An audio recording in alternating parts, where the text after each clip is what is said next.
अमरावतीच्या जिल्हा स्त्री रुग्णालयातल्या नवजात बाळांच्या अतिदक्षता विभागाला आग, 3 बाळांचा होरपळून मृत्यू.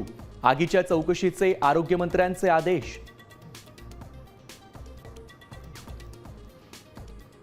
नागपूरमध्ये गॅस लीक दुर्घटना, 200 मीटरचा परिसर रिकामा, 40 जण हॉस्पिटलमध्ये दाखल.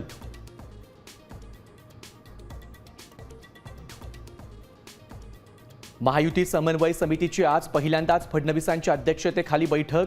महायुतीचे सर्व मंत्री आणि आमदार उपस्थित राहणार.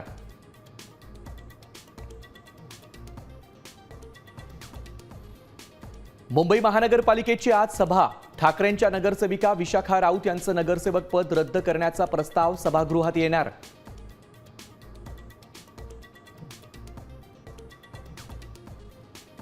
पुणे आणि सातारा घाटमाथ्यावर जोरदार पावसाची शक्यता. मराठवाडा आणि विदर्भातही विजांसह वादळी पावसाचा हवामान विभागाकडून अलर्ट. दुसऱ्या श्रावणी सोमवारी शिवमंदिरं गजबजली. हर हर महादेवच्या जयघोषात शिवभक्त नतमस्तक.